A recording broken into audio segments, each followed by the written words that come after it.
మంచిదే కానీ ప్రభు సన్నిధిలో మన ఆత్మీయ స్థితిలో మనం ఎదగడానికి కూడా ప్రభు సన్నిధిలో కొంత సమయం మనం గడపడం కూడా మన ఆత్మకు అది ఎంతో ఆశీర్వదకరం.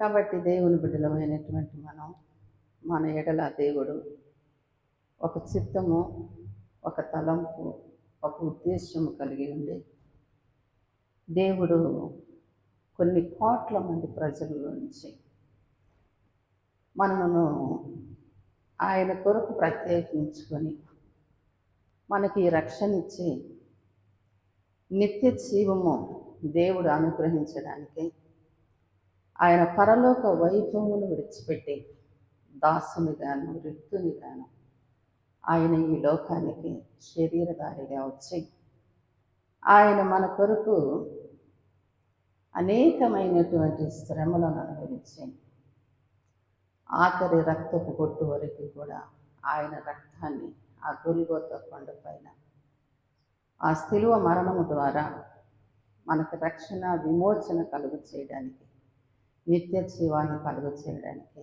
ఆయన రక్తాన్ని ధారపోసినటువంటి గొప్ప తండ్రి. అలాంటి తండ్రి మనల్ని లోకములో నుంచి రక్షించాడు అంటే ఆయన చిత్తము, ఆయన సంకల్పము ఏమై ఉన్నదో దేవుని బిడ్డలమైన మనము కూడా తలంచాలి, ఆలోచించాలి. దేవుడు నన్ను ఎందుకు రక్షించుకున్నాడు, దేవుడు నా పట్ల ఆయన ఉద్దేశం ఏంటి, ఆయన సంకల్పం ఏంటి అనేటువంటిది మనము మన ఆత్మలో పరీక్షించుకోవాలి. మనం ప్రభు చిత్తాన్ని గ్రహించే వారముగా ఉండాలి. అందుకే అపోస్తుడైనటువంటి పౌలు గారు రోమ సంఘముతో పరిశుద్ధాత్మ ప్రేరణ ద్వారా ఆయన మాట్లాడుతూ దేవుని పిల్లలైనటువంటి విశ్వాసులైనటువంటి వారి ఎడల దేవునికున్న చిత్తమును ఆయన వారికి తెలియపరుస్తున్నటువంటి మాటలను మనం ఇక్కడ 12వ అధ్యాయము 1వ వచనము నుండి 2 వచనాల్లో మనం చూడగలం. కాబట్టి సహోదరులారా, పరిశుద్ధమును దేవునికి అనుకూలములైన సజీవ యాగముగా మీ శరీరములను ఆయనకు సమర్పించుకొనుడని దేవుని వాత్సల్యమును బట్టి మిమ్మల్ని బ్రతిమాలు కొలుచున్నాను. ఇట్టి సేవ మీకు యుక్తమై ఉన్నది. చాలు తల్లి, ఇక్కడ చదవబడినటువంటి మాటలు ఆలోచించినట్లయితే మనం పరిశుద్ధముగా ఉండాలి అనేటువంటిది దేవుని చిత్తమై ఉన్నది. మనము పరిశుద్ధముగా ఉండడము దేవునికి అనుకూలమై ఉన్నది. మనం పరిశుద్ధముగా ఉండాలి అంటే 2వ లైన్లో సజీవ యాగముగా మన శరీరములను దేవునికి సమర్పించుకోవాలి. మనం పరిశుద్ధముగా ఎలాగ ఉండగలము అంటే మన యొక్క శరీరములను సజీవ యాగముగా దేవునికి మన శరీరములను సమర్పించుకోవాలంట. అంటే ఈ శరీరములకు ఎన్నో ఆశలు ఉంటాయి, ఎన్నో ఆలోచనలు ఉంటాయి. ఈ శరీరమునకు ఎన్నో కోరికలు ఉంటాయి, ఎన్నో ఇచ్చలు ఉంటాయి. అవన్నీ మనము ఈ భూలోకములో శరీరముతో చేస్తే మనం పరిశుద్ధముగా ఉన్నట్లు కాదు. కాబట్టి దేవుని యొక్క ఇష్టము, దేవుని యొక్క చిత్తము, ప్రభువారు అన్నారు, నేను పరిశుద్ధుడిని కనుక మీరును పరిశుద్ధులై ఉండుడి. కాబట్టి మనము పరిశుద్ధముగా ఉండాలి అనేటువంటిది దేవునికి ఇష్టమై ఉన్నది. అది దేవుని యొక్క చిత్తమై ఉన్నది. అలాగూ మనం ఉండాలి అంటే అక్కడ 2వ వచనంలో మొదటి లైన్లో చూస్తున్నాము, మీరు ఈ లోక మర్యాదను అనుసరింపక. ఈ లోకములో దేవుని బిడ్డలారా, మన శరీరానుసారమైనటువంటి ఇష్టాలు, కోరికలు తీర్చుకోవడానికి ఈ లోకములో ఎన్నో మర్యాదలు ఉంటాయి. లోకములో చాలామంది మనం చూస్తూ ఉంటాం, ఒక వ్యక్తికి మర్యాద చేయాలంటే వారి శరీరమునకు హాని కలుగు చేసేటువంటి కోరికలను మనుషులు తీరుస్తూ ఉంటారు. మద్యము కానీ, వాళ్ళకి ఇష్టమైనటువంటి ఏదైనా పాప సంబంధమైనటువంటి చేయించడానికి కానీ మనుషులు ఏం చేస్తూ ఉంటారంటే దోహదపడుతూ ఉంటారు, ఇష్టపడుతూ ఉంటారు. వాళ్ళను నాశనం చేయాలి, వాళ్ళను పాడు చేయాలనేటువంటి ఉద్దేశంతో ఈ లోకములో ఉన్నటువంటి సాతానుడు వాడి యొక్క క్రియలు దేవుని బిడ్డల ద్వారా నెరవేర్చుకోవడానికి కొంతమందిని మర్యాద చేసినట్లే, గౌరవించినట్లే, వారిని ప్రేమించినట్లే ఉంటూ వారి జీవితాలను పాడు చేసేటువంటి అలవాట్లకి వారిని ప్రోత్సాహపరుస్తూ ఉంటారు. అందుకని ఈ లోక మర్యాదను మీరు అనుసరింపక. కాబట్టి ఈ లోకములో ఉన్నదంతయు శరీరాశ, నేత్రాశ, జీవపుడంబం, ఈ 3 కూడా మీరు కలిగి ఉండకూడదు. ఈ 3ని కానీ మీరు చేస్తూ ఉంటే మీరు దేవుని యొక్క ఇష్టాన్ని నెరవేర్చిన వారు కాదు.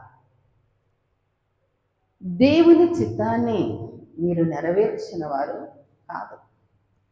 దేవునికి మీ జీవితాలు పరిశుద్ధముగా కనపడవు, మీరు పరిశుద్ధముగా ఉండరు అనేటువంటి విషయాన్ని ఆయన చెప్తూ, దేవుని బిడ్డలారా, ఈ లోక మర్యాదను అనుసరింపక ఉత్తమమును అనుకూలమును సంపూర్ణమునయ్యున్న దేవుని చిత్తమేదో పరీక్షించి తెలుసుకున్నట్లు మీ మనస్సు మారి నూతన మగుటు వలన రూపాంతరము పొందుడి. దేవుని చిత్తము ఏంటో మన ఎడల పరీక్షించాలంట.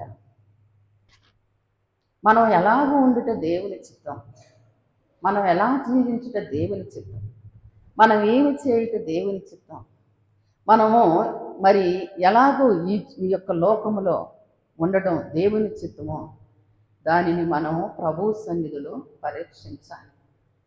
ఎలా పరీక్షించాలి అంటే, లేఖనాలను మనం పరిశీలన చేస్తూ ఉన్నప్పుడు మంచి ఏంటో చెడ్డేంటో దేవుని బిడ్డలారా, దేవుని యొక్క వాక్యము మనతో మాట్లాడుతూ ఉంటుంది. దేవుని వాక్యము మనం వింటూ ఉన్నప్పుడు దేవుని బిడ్డలారా, మన లోపాలు ఏంటియో, మనం ఎలా జీవించాలో, మనం ఎలా నడవాలో, దేవునికి అనుకూలమైనటువంటి జీవితం మనం ఎలాగో జీవించాలో దేవుని బిడ్డలారా, అద్దములో ఒకని ముఖం చూసుకున్నట్లుగా మన లోపాలు బయటపడుతూ ఉంటాయి దేవుని వాక్యం వింటూ ఉన్నప్పుడు. నేను పరిశుద్ధముగా ఉండకపోవడానికి గల కారణం, నా జీవితంలో, నా శరీరములో ఈ పాపం ఉంది, ఈ చెడు ఉంది, ఈ అలవాటు ఉంది.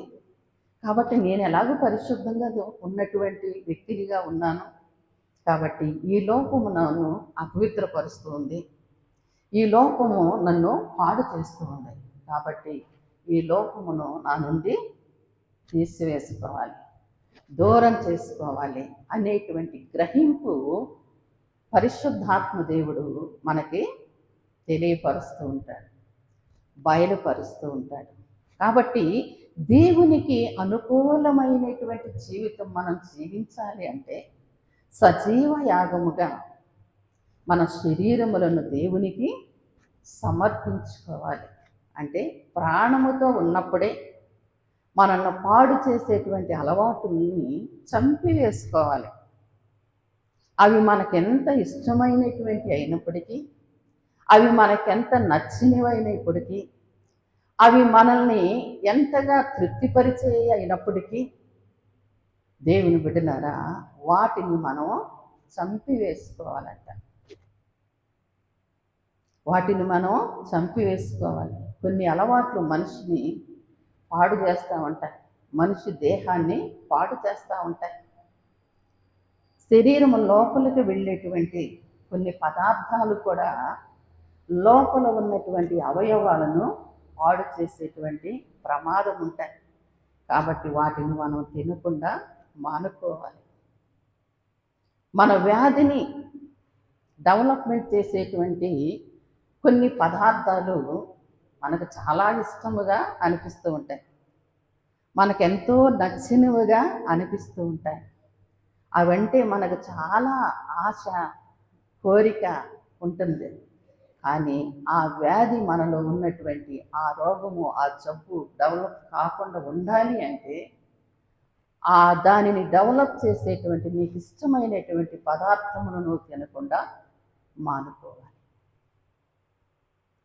అలాగూ నీవు మానుకోనప్పుడు నీ శరీరమునకు హాని, నీ ప్రాణమునకు కూడా హాని. దాని వలన ప్రాణము పోయేటువంటి ప్రమాదము ఉంటూ ఉంది. కాబట్టి అలాగనే మనం పరలోకానికి వెళ్లకుండా మనల్ని అభ్యంతరపరిచి ఆటంకపరిచేటువంటి ఈ శరీరానుసారమైనటువంటి ఆశలు, కోరికలు ఏవైతే ఉన్నావో వాటిని చంపివేసుకోండి అని అంటున్నాడు. వాటిని ఏం చేయాలి? చంపివేసుకోవాలి. బ్రతికి ఉన్నప్పుడే, చనిపోయిన తర్వాత నీకు అవకాశము ఉండదు. ధనవంతుని విషయంలో మనం చూస్తున్నాం, చనిపోయాడు, నరకములో కాలిపోతూ ఉన్నాడు. తండ్రి అయిన అబ్రహామ, నాకు ఒక అవకాశం ఇవ్వు అని అన్నాడు. భూలోకములో ఉన్నప్పుడే అవకాశం అయ్యా, అవకాశమును నువ్వు చేజేతలా పాడు చేస్తున్నావు. కాబట్టి ఇప్పుడు నీకు అలాంటి అవకాశము లేదు. కాబట్టి ఇక్కడ వారు అక్కడికి, అక్కడ వారు ఇక్కడికి రాకున్నట్లుగా మధ్యలో ఒక అగాధము ఉంచబడింది అన్నాడు. మనం బ్రతికి ఉన్నప్పుడే, ప్రాణముతో ఉన్నప్పుడే మనం దేవునికి అనుకూలమైనటువంటి జీవితమును మనం జీవించేవారంగా ఉండాలి అనేటువంటిది దేవుని చిత్తం. అందుకే దేవుడు ఈ లోకానికి శరీరధారిగా ఆయన ఈ లోకములోనికి వచ్చారు అనేటువంటి మాటను మనం చూస్తున్నాము. దేవుని బిడ్డలమైనటువంటి మనము మన కొరకు ఆయన సజీవ యాగముగా మనల్ని ఈ లోకములో నుంచి వేరు చేయడానికి, మనల్ని పరిశుద్ధులుగా ఉంచాలని పరిశుద్ధుడైనటువంటి దేవుడు సజీవ యాగముగా ఆయన శరీరమును మన కొరకు సమర్పించారు. కాబట్టి దేవుని సన్నిధిలో జీవిస్తున్నటువంటి మనము ఒకటి దేవుని చిత్తము, మనం పరిశుద్ధముగా ఉండాలి అనేటువంటిది. ఈ లోక మర్యాదను మనం అనుసరించకుండా ఉండాలి అనేటువంటిది దేవుని యొక్క చిత్తమై ఉన్నది అని చెప్పని ఇక్కడ దేవుని యొక్క వాక్యంలో శారీరకంగా మనం ఇక్కడ ఆలోచించగలం. ఆధ్యాత్మికంగా మనం ఇక్కడ చూసినట్లయితే తెస్సలోనీయులకు రాసినటువంటి మొదటి పత్రికలో మరి అపోస్తలుడైనటువంటి పౌలు గారు 5వ అధ్యాయంలో మరి కొన్ని మన ఆధ్యాత్మికమైనటువంటి విషయాలను గురించి ఆయన మాట్లాడుతున్నటువంటి సందర్భాన్ని మనం ఇక్కడ జ్ఞాపకం చేసుకున్నాం. చూడండి, 5వ అధ్యాయము 15వ వచనంలో చెప్తూ ఉన్నారు, చదవండి. అందరి ఎడల దీర్ఘశాంతము గలవారయుండుడి, ఎవడును కీడునకు ప్రతి కీడు ఎవరికైనానో చేయకుండా చూచుకొనుడి. దేవుని నామానికి స్తోత్రం. ఇక్కడ మన ఆధ్యాత్మికమైనటువంటి స్థితిలో మనం ఉండవలసినటువంటి విధానముల గురించి దేవుని చిత్తము ఏమై ఉన్నది అని ఇక్కడ పౌలు భక్తుడు మరి తెస్సలోనిలో ఉన్నటువంటి సంఘానికి చెప్తున్నటువంటి మాట ఏంటంటే, ఒకవేళ ఎవరైనా మీ ఎడల కీడు చేస్తే వానికి మీరు ప్రతి కీడు చేయకుండా చూసుకోండి. ఎవరైనా మిమ్మల్ని తిట్టకుండా చూసుకోండి. ఎవరైనా మిమ్మల్ని కొట్టితే మీరు కొట్టకుండా చూసుకోండి. మిమ్మల్ని ఎవరైనా బాధ పెడుతూ ఉంటే వారిని బాధ పెట్టేటువంటి స్థితిలో మీరు ఉండకండి. అది దేవుని చిత్తము కాదు. అలాగ ఉండకుండా ఉండాలి అనేటువంటి దాన్ని బట్టి కీడు చేసిన వారిని, కొట్టిన వారిని, తిట్టిన వారిని, బాధించిన వారిని, దుఃఖపరిచిన వారిని, గాయపరిచిన వారిని కూడా చూసి ప్రభు అయిన యేసుక్రీస్తు ప్రభువారు ఆ సిలువలో ఆయన మాట్లాడుతున్నటువంటి సందర్భంలో మొదటి మాట, తండ్రి వీరేమి చేయుచున్నారో వీరెరుగురు కనుక వీరిని క్షమించండి. దానిలో క్షమాపణ. నీకు కీడు చేసిన వారికి నీవు కీడు చేయకుండా ఉన్నావు అని అంటే ఆ వ్యక్తిని నీవు క్షమిస్తున్నావని అర్థం. నీకు హాని చేసినటువంటి వారికి నీవు హాని కలిగించడం లేదు అంటే ఆ మనిషిని నీవు క్షమిస్తున్నావని దాని అర్థం. కాబట్టి ఇక్కడ దేవుని యొక్క వాక్యములో మనం చూస్తున్నట్లయితే కీడు చేసిన వానికి మీరు ప్రతి కీడు చేయవద్దు అని చెప్తూ ఆ విషయంలో మీరు జాగ్రత్తగా చూసుకోండి అని చెప్తూ ఉన్నాడు. రెండవది, మీరు ఒకరి ఎడల ఒకరు మనుషులందరి ఎడలను ఎల్లప్పుడూ మేలైన దానిని అనుసరించి నడుచుకున్నాడే. ఏమండి, సహోదర ప్రేమ విషయంలోనే కానీ, సమాజంలోనే కానీ, కుటుంబంలోనే కానీ, దేవుని బిడ్డలమైనటువంటి క్రైస్తవులమైనటువంటి దేవుని నమ్ముకున్న బిడ్డలు, రక్షించబడిన బిడ్డలు ఉండవలసినటువంటి విధానము అక్కడ ఆయన చెప్తూ ఉన్నాడు. దేవుని బిడ్డలారా, ఎల్లప్పుడూ కూడా మనుషులు అందరి ఎడల మేలైన దానిని చేస్తూ ఉండాలి అనేది దేవుని చిత్తం. వాళ్ళు నీకు మేలు చేయకపోయినా, నీకు కీడు చేస్తున్నా, నిన్ను బాధపరుస్తున్నా, నీకు ఇబ్బందులు కలుగు చేస్తున్నా, నీ జీవితంలో రకరకాలైనటువంటి పరిస్థితులు నీకు అభ్యంతరాలు కలుగు చేస్తూ ఉన్నప్పటికీ వాళ్ళకు మాత్రం మేలు చేస్తూ ఉండాలి అంట. వాళ్ళని ప్రేమిస్తూ ఉండాలంట. వాళ్ళ ఎడల దీర్ఘశాంతము కలిగినటువంటి వారి వలె ఉండాలి అంట. దేవుని బిడ్డలారా, యేసు క్రీస్తు ప్రభువు కలిగిన ఈ మనస్సు మీరును కలిగి ఉండడి. యేసు క్రీస్తు ప్రభువారు ప్రేమిస్తూనే ఉన్నాడు. ఇప్పటికీ కూడా ఆయన బాధపరుస్తూనే ఉన్నారు.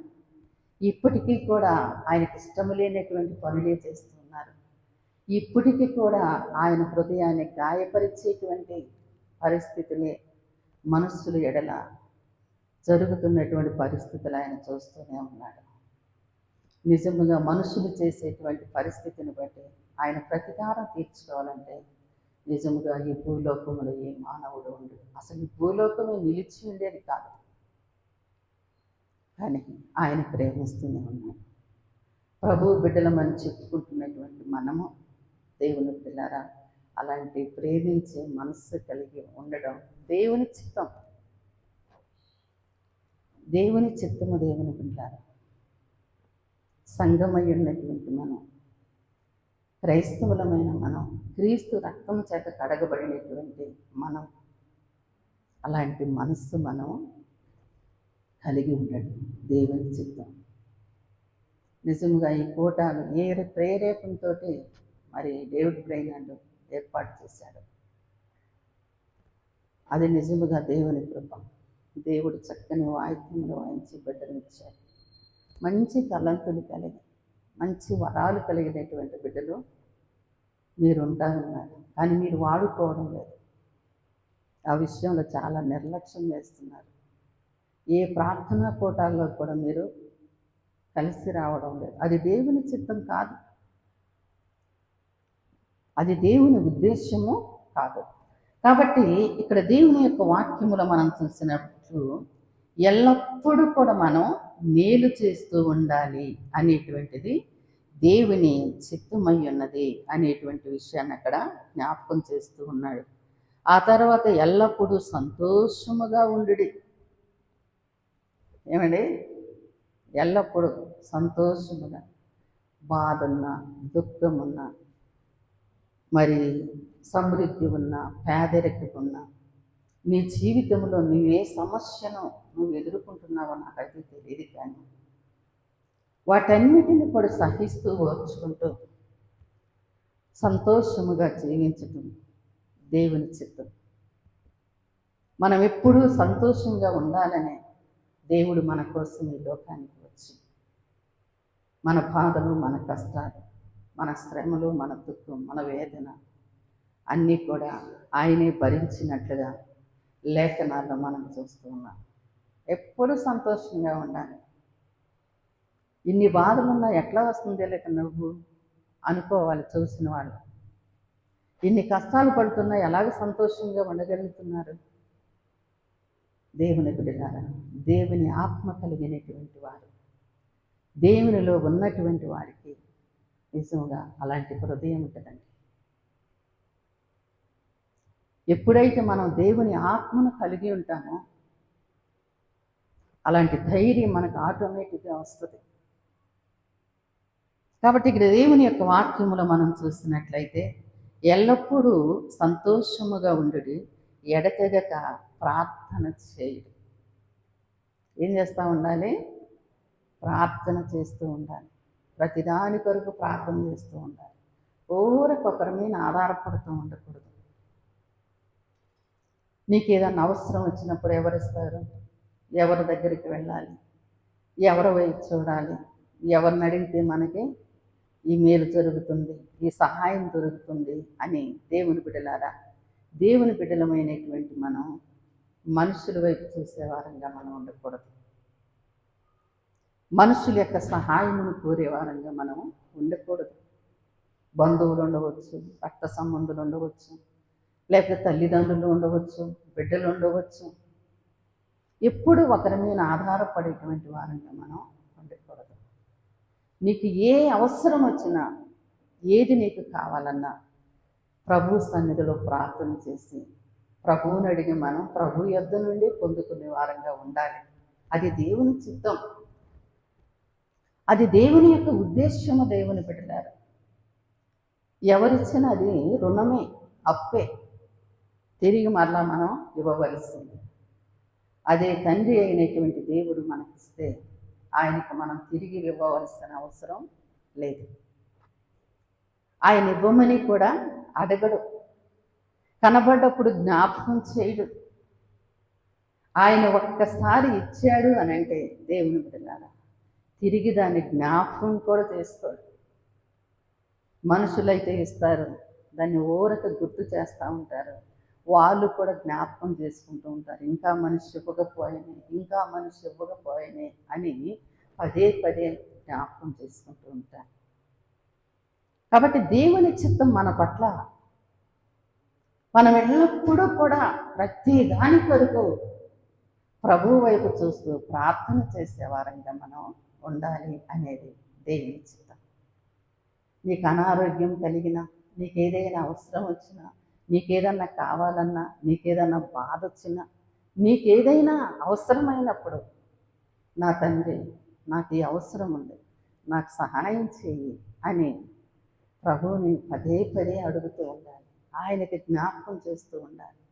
నువ్వు పని చేస్తున్నా, పండుకున్నా, నడుస్తున్నా, కూర్చున్నా, అయ్యా నాకు ఈ అవసరం ఉంది, అయ్యా నాకు ఈ అవసరం ఉంది, ఈ అవసరమును నీవు తీర్చు నాయన అని ప్రభువుని మనము ప్రార్థన చేసేటువంటి వారముగా ఉండాలి అనేటువంటిది దేవుని చిత్తమై ఉన్నది అని చెప్పని ఇక్కడ దేవుని యొక్క వాక్యములో మనం చూస్తూ ఉన్నాము. ప్రతి విషయమునందును కృతజ్ఞతాస్తుతులు చెల్లించుడి. ప్రతి విషయమందును తీసుకుంటూ ఉంటాము, దేవుని కృతజ్ఞత తెలియచే మేలులు పొందుతూ ఉంటాము, దేవునికి కృతజ్ఞతాస్తుతులు చెల్లించాము. దేవుడు చేసినటువంటి మేలుకి మనం కృతజ్ఞతాస్తుతులు చెల్లిస్తూ ఉండాలి. ఆనాడు ఇశ్రాయేలు ప్రజలు కూడా కృతజ్ఞత కలిగినటువంటి ప్రజలుగా ఉన్నట్లుగా బైబిల్ గ్రంథములో మనం లేఖనాల్లో చదువుతూ ఉంటాం, వాక్యము ద్వారా వింటూ ఉంటాం. అందుకే 103వ కీర్తనలో కీర్తనకారు ఆయన చేసిన ఉపకారములలో దేనిని మరొక ప్రతిదాని కొరకు కృతజ్ఞతాస్తుతులు చెల్లించు, అంతరంగములో ఉన్న సమస్తము ఆయన పరిశుద్ధ నామమును సన్నతించు అని దేవుని వాక్యములో మనం చూస్తూ ఉన్నాం. కాబట్టి ఎప్పుడు కూడా దేవుని మనం స్తుతిస్తూ ఉండాలి. ఎప్పుడు ఆయన నామాన్ని మహింపరుస్తూ ఉండాలి.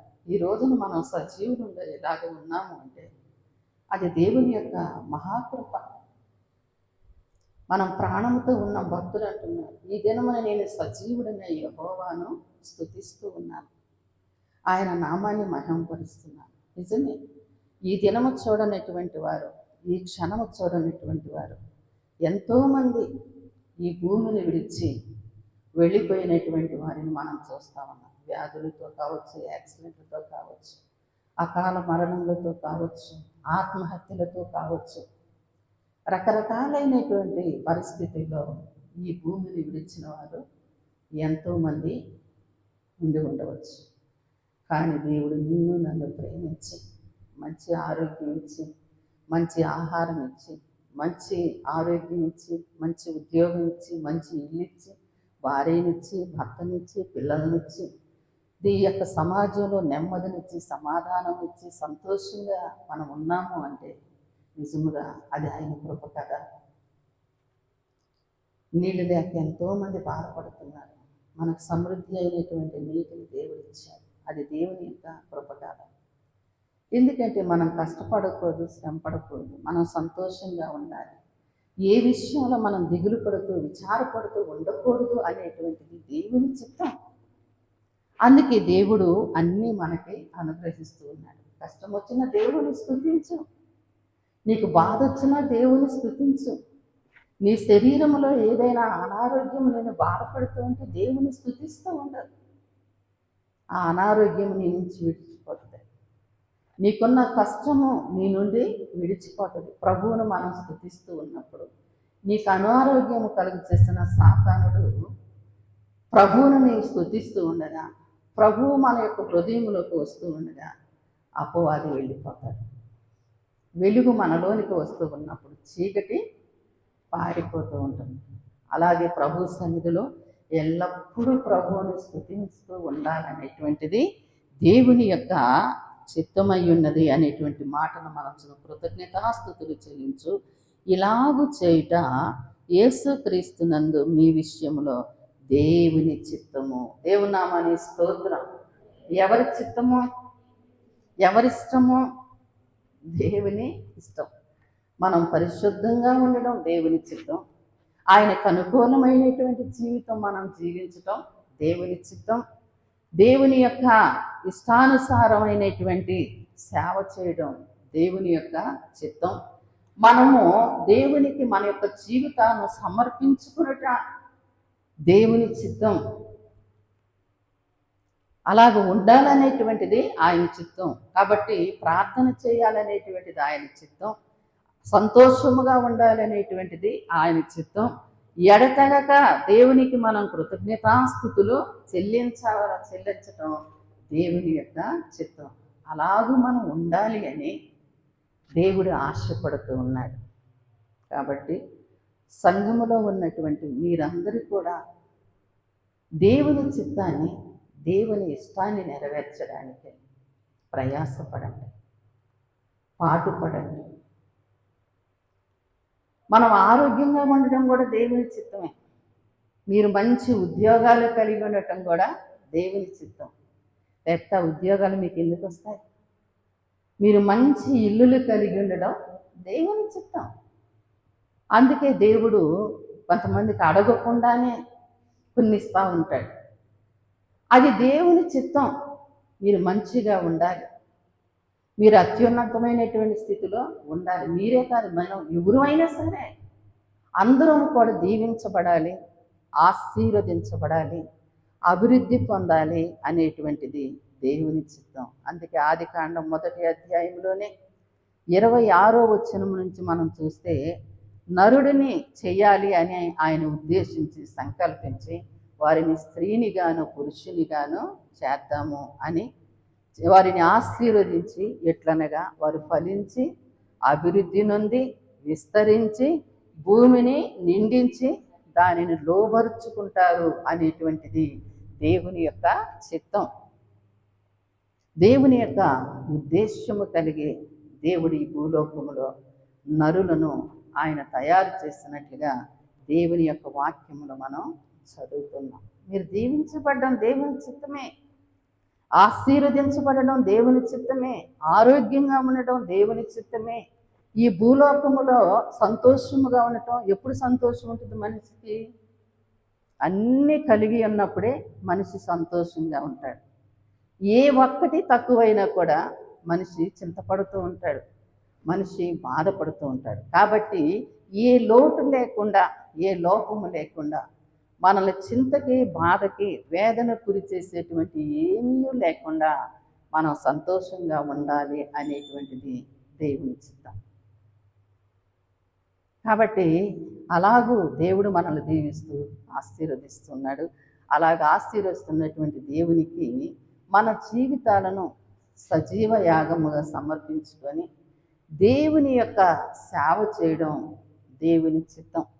ఆయనకు అనుకూలముగా మనం జీవించడం, మనకు అనుకూలంగా కాదు, మనకిష్టం వచ్చినట్టుగా కాదు, మనకు నచ్చినట్టుగా కాదు, మనకున్న కోరికను తీర్చుకునేలాగా కాదు. తండ్రి, నా ఎడలనే చిత్తం ఏమై ఉన్నది, నేను ఎలా వాడబడాలి, నేను ఎలా ఉండాలి, పరిశుద్ధంగా ఉండాలనేటువంటిది ఆయన చిత్తమని ఇక్కడ దేవుని వాక్యంలో మనం చూస్తున్నాం. నేనేం చెయ్యాలి అని దేవుని బిడ్డలమైనటువంటి మనము ఆ దేవుని యొక్క ఆధ్యాత్మికమైనటువంటి తలంపులు కలిగి మనం జీవిస్తూ ఉండాలి.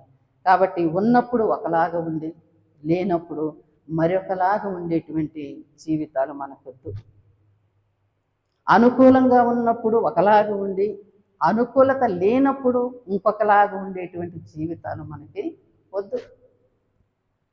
కాబట్టి ఎల్లప్పుడూ కూడా దేవునికి అనుకూలమైనటువంటి జీవితాలు జీవించే స్థితిలో మీరు ఉండాలని, మరి ఆయనకి ఇష్టము, ఇట్టి సేవ మీకు ఇష్టమై ఉన్నది అనేటువంటి మాటను కూడా మనం చూస్తున్నాము. లాస్ట్గా ఒక మాట, మరి హెబ్రీ సంఘానికి కూడా ఇదే పౌలు గారు చెప్తూ హెబ్రీలకు రాస్తున్నటువంటి పత్రికలో 13వ అధ్యాయంలో కొన్ని మాటలు చెప్తూ ఉన్నాడు.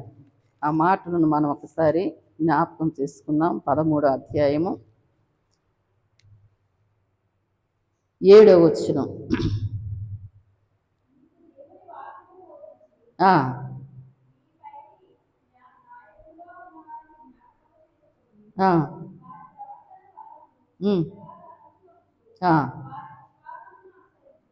చాలేదు. ఇక్కడ దేవుని వాక్యములో మనం చూస్తే, మీరు దేవుని వాక్యము బోధించి మీ పైన నాయకులుగా ఉన్న వారిని జ్ఞాపకం చేసుకుని వారి ప్రవర్తన ఫలమును శ్రద్ధగా చూసుకొనుచు వారి విశ్వాసమును అనుసరించండి అంటున్నాడు. మీకు పైనున్నటువంటి వారు నాయకులు, భక్తి కలిగినటువంటి వారిని ఎన్నుకోండి. ఎవరు పవిత్రంగా ఉన్నారో చూసుకోండి, ఎవరు పరిశుద్ధంగా ఉన్నారో చూసుకోండి. ఎవరు మాట అంటే వాళ్ళ మాట వినొద్దు, ఎవరు చెప్పింది వినవద్దు. అది నిజముగా దేవుని వాక్యానుసారమైనటువంటి జీవితమా కాదా అని చెప్పని మీ పైన ఉన్నటువంటి నాయకులు, సంఘములోనే కానీ, సంఘ పెద్దల్లోనే కానీ, లేక పాస్టర్ గారే కానీ, పాస్టర్మ్మ గారే కానీ, లేకపోతే నువ్వు ఉద్యోగం చేసేటువంటి నీ అధికారులే కానీ, వీళ్ళందరినీ కూడా నాయకులు అనేటువంటి పదాన్ని వాడుతూ ఉంటారు. బైబిలే చెప్తూ ఉంది. కాబట్టి వారిని గురించి మనం లోకరీతిగా చూసినప్పుడు అది లోకానుసారమైనటువంటి విషయము. ఆధ్యాత్మికంగా నీవు ఎదగాలి అని అంటే దేవుని బిడ్డలమైనటువంటి మనము వాక్యము బోధించేటువంటి వారిని గురించి అక్కడ ఆయన మరి చెప్తూ ఉన్నాడు. ఏదంటే అది నమ్మకూడదు, ఏదంటే అది కరెక్ట్ అని అనుకోకూడదు దేవుని బిడ్డలారా. కాబట్టి వాళ్ళు దేవుని యొక్క సన్నిధిలో బోధించినటువంటి ఆ బోధన మీరు వింటూ దానిని జ్ఞాపకం చేసుకుంటూ ఉండాలి. ఆ వాక్యమును పదే పదే మనం ఏం చేస్తూ ఉండాలి? ఇని ఇక్కడే వదిలేసి వెళ్ళిపోయేవాళ్ళంగా మనం ఉండకూడదు. అది దేవుని చిత్తము కాదు, అది దేవుని ఇష్టం కాదు. ఏదో వచ్చి వెళ్ళిపోతున్నాము అనేటువంటిది. కానీ విన్నటువంటి వాక్యమును మనం ఏం చేసుకుంటూ ఉండాలి? జ్ఞాపకం చేసుకుంటూ ఉండాలి. దాన్ని పదే పదే మనము గుర్తు చేసుకుంటూ ఉండాలి అనేటువంటి మాటను వారి ప్రవర్తన ఫలమును శ్రద్ధగా తలంచుకొనొచ్చు. చెప్పినటువంటి వారి యొక్క ప్రవర్తన కూడా మనకు మాదిరి. పౌలు గారు అంటున్నాడు, యేసు క్రీస్తు ప్రభువారిని పోలి నేను నడుచుకున్న ప్రకారము నన్నును మీరు పోలి నడుచుకోండి. ఆడ పెద్దగా ఉంది, ఆడ ఎక్కువ జనం వెళ్తున్నారు, ఆడ ఏందో కనపడుతుంది అని చెప్పని ఇష్టానుసారంగా మనుషులు తిరుగుతూ ఉంటారు, వెళ్ళిపోతూ ఉంటారు. నిజముగా దేవుని సంఘములో ఉన్నటువంటి దేవుని బిడ్డలైనటువంటి మనము మంచి ప్రవర్తన, ఆధ్యాత్మికమైనటువంటి ఎదుగుదల, పరలోక రాజ్యానికి వెళ్ళేటువంటి విధానమును గురించిన క్రియలు వారి దగ్గర ఉన్నాయా లేదా? వాళ్ళు ఎట్టుంటే మనకెందుకు వాక్యం వినేసి వచ్చేది అయిపోలేదా అనుకుంటూ ఉంటారు చాలామంది. దేవుని బిడ్డలారా, అలాంటి ఏదో ఊరికి వెళ్ళి వచ్చేటువంటి భక్తి మనకు ఉండకూడదు, అలాంటి విశ్వాసం మనకి ఉండకూడదు. కాబట్టి ఇక్కడ వారి ప్రవర్తన కూడా మనం చూడాలి అంట. ఆ వాక్యం చెప్పేటువంటి వ్యక్తి గురించి కూడా మనం ఆలోచన చేయాలంట. కరెక్ట్గా ఉన్నారా లేదా అని చెప్పని ఆలోచన చేయాలంట. కాబట్టి ఏదో గొర్రెల గుంపులుగా వెళ్ళిపోవడం రావడం కాదు, వాక్యానుసారమైనటువంటి జీవితం జీవించేటువంటి విధానమును గురించి కూడా ఆయన చెప్తూ ఉన్నాడు. కాబట్టి శ్రద్ధగా తలపోసుకొనుచు వారి విశ్వాసమును అనుసరించుడి. యేసు క్రీస్తు నిన్న నేడు ఒక్కటే రీతిగా ఉన్నవాడు, అవును యుగయుగములకును ఒక్కటే రీతిగా ఉండును. నానా విధములైన అన్య బోధల చేత త్రిప్పబడకుడి. మనకు అవసరం లేదులేండి. మన దేవుడు ఎలా ఉన్నాడంట? ఏమండి, నిన్న నేడు ఎప్పుడు కూడా ఒకే రీతిగా ఉన్నవాడు. మనుషులు మారిపోతూ ఉంటారు, వాళ్ళ పడికట్లు మారిపోతూ ఉంటాయి, వాళ్ళు చేసే విధానాలు మారిపోతూ ఉంటాయి. లేనప్పుడు ఒకలాగా ఉంటారు, ఉన్నప్పుడు ఇంకొకలాగా జీవిస్తూ ఉంటారు. లేనప్పుడు దేవునికి అనుకూలంగా దగ్గరగా ఉంటారు, సంఘానికి దైవజనులకి దగ్గరగా ఉంటారు. ఏదైనా కలగగానే దేవునికి దూరం అయిపోతారు, సంఘానికి దూరం అయిపోతూ ఉంటారు, విశ్వాసులకు దూరం అయిపోతూ ఉంటారు. వాళ్ళ విధానాలు, పడికట్లు, వాళ్ళ అలవాట్లన్నీ కూడా మారిపోతున్నటువంటి పరిస్థితుల్లో అలాంటి సమాజంలో, అలాంటి లోకంలో మనం జీవిస్తూ ఉన్నాం. పరిశుద్ధుడైనటువంటి దేవుడు ఆయన నిన్న నేడు సర్వయుగములకు కూడా ఎప్పుడు కూడా ఒకే రీతిగా ఉండేటువంటి దేవుడు. నీ మాట కానీ, నీ ప్రవర్తన కానీ, నీ జీవితం కానీ ఎప్పుడు ఒకేలాగా ఉండాలి. నువ్వు మాట మార్చే వ్యక్తిగా ఉండకూడదు. రక్షించబడినప్పుడు ఒకలాగా, కొన్నాళ్ళైనాక ఒకలాగా, కష్టాల్లో ఉన్నప్పుడు ఒకలాగా, కష్టాలు దేవుడు దీవించినప్పుడు ఇంకొకలాగా. నీ కష్టం వచ్చినప్పుడు దేవునికి దగ్గర అవుతూ, నీ కష్టం లేనప్పుడు నువ్వు దేవునికి దూరంగా జీవిస్తూ, ఇలాంటి గుణలక్షణాలు కలిగినటువంటి వారుగా సంఘములో ఉండకూడదని పౌలు గారు చెప్తున్నటువంటి మాటలు. కాబట్టి దేవుని బిడ్డలారా, దేవుని సన్నిధిలో జీవిస్తున్నటువంటి మనం, ఆయన నిన్న నేడు నిరంతరము ఏకరీతిగా ఉన్న దేవుడు. భూలోకానికి వచ్చినప్పుడు కన్య మరియ పరిశుద్ధురాలైనటువంటి కన్య ద్వారా, పరిశుద్ధుడిగా పరిశుద్ధాత్మ ద్వారా ఆయన ఈ భూమి మీదకి వచ్చాడు. జీవించిన జీవిత కాలములో 33.5 సంవత్సరములో ఆయన పరిశుద్ధుడిగానే జీవిస్తూ వచ్చాడు. పిలాతు ఎదుట నిలవబడినటువంటి సమయంలో ఆయన చెప్తున్న మాట, నాలో పాపం ఉన్నదని మీలో ఎవడు నేరస్థాపన చేయగలడు అని పలికినటువంటి మాట. అంటే ఆయన ఎప్పుడూ పరిశుద్ధుడిగానే ఉన్నాడు. మన వేషధారణ అలవాట్లు కూడా ఏమీ లేనప్పుడు ఒకలాగా ఉంటారు. కొంచెం కలిగేసరికి బట్ట కానీ, వేషధారణ కానీ, అలంకరణ కానీ మారిపోతూ ఉంటుంది. అలాంటివి వద్దు. అది దేవుని బిడ్డలకు తగదు. దేవుని బిడ్డలారా, మన యొక్క పరిస్థితులన్నీ కూడా దేవునికి అనుకూలముగా ఉండి, అట్టి సేవ నాకు యుక్తమై ఉన్నది అని పౌలు గారు దేవుని చిత్తాన్ని గురించి చెప్తున్నటువంటి మాటను మనం వింటూ ఉన్నాము. కాబట్టి దేవుని యొక్క సన్నిధిలో జీవిస్తున్నటువంటి దేవుని బిడ్డలమైనటువంటి మనము దేవుని యొక్క చిత్తాన్ని, ఆయన ఇష్టాన్ని మనం నెరవేర్చే వారంగా ఉంటూ, ఇంకా కూడా సంఘము నానాటికి అభివృద్ధి చెందుతూ ఆశీర్వదిస్తూ ఆధ్యాత్మికంగా ప్రభువులో మీరు ఇంకా లోతుగా నాటబడుతూ ఆధ్యాత్మికంగా పరలోక రాజ్యానికి వారసులు అవ్వాలనేటువంటిది దేవుని యొక్క చిత్తము, ఆయన యొక్క ఇష్టము. రక్షించబడిన మీరు సగంలో ఎడవబడటం దేవుని చిత్తం కాదు. సగములో దేవునికి దూరం కావటం దేవుని చిత్తము కాదు. నీవు ఆశీర్వదించబడినటువంటి నీవు అనవసరమైనటువంటి వాటిల్లో పాల్గొని నీ ఆత్మీయ స్థితిని పాడు చేసుకొని నీకు కలిగి నీవు పోగొట్టుకోవడం దేవుని చిత్తమో కాదు.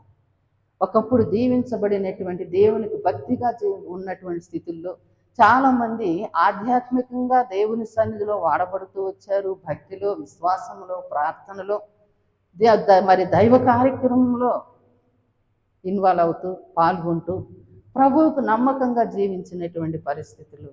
కానీ కొంతకాలానికి క్రమేణా భక్తి తగ్గిపోవడం, చర్చికి దూరం అవ్వడం, మరి దేవుడిచ్చిన వరాలు తలంతులు వాడుకోకపోవడం, దేవునికి అయిష్టముగా జీవించి సంఘాలను విడిచి వెళ్ళిపోవడం, దైవజనులకు దూరం అయిపోవడం, ఇలాంటివన్నీ కూడా చూస్తూ వచ్చాము. అలాంటి వారి పరిస్థితుల్లో ఇల్లులు అమ్ముకున్న వాళ్ళు, మళ్ళీ తిరిగి అప్పులు పాలైపోయినటువంటి వాళ్ళు, ప్రాణాలు కోల్పోయినటువంటి వాళ్ళు, అనారోగ్యాలకు గురి అయిపోయి మరి నిజంగా రకరకాలుగా అన్నీ నష్టపోతున్నటువంటి పరిస్థితులు ఎన్నో సమాజంలో, లోకంలో మనం చూస్తూ ఉన్నాం. అలాగ ఉండడం దేవుని చిత్తం కాదు. ఇంకా నీవు దీవించబడాలనే దేవుని చిత్తం, ఇంకా నీవు ఆశీర్వదించబడాలనేటువంటిది దేవుని చిత్తం, ఇంకా ఆధ్యాత్మికంగా నీవు లోతుగా ఎదిగి పరలోక రాజ్యానికి నువ్వు చేరాలనేటువంటిది దేవుని చిత్తం. అందుకే దేవుడు నీ కోసము ఆయన ప్రాణాన్ని పెట్టాడు. కాబట్టి అలాగూ సంఘముగా మనం అందరము కూడా ఇంకా ప్రభువులో లోతుగా దేవుని పరిచర్యలో మనం మరి ముందుకు కొనసాగుతూ అత్యధికముగా ఆధ్యాత్మికంగా అనేక ఆత్మలను ప్రభు సన్నిధికి నడిపిస్తూ ప్రభు సన్నిధిలో ఆధ్యాత్మికంగా మనం అందరము బలపరచబడుతూ కాక దేవుడి వాక్యమును మన వినికిడిలో దీవించి ఆశీర్వదించునుగాక. ఆమేన్. మిగిలిన సమయం దేవుడికి అర్పిస్తాం.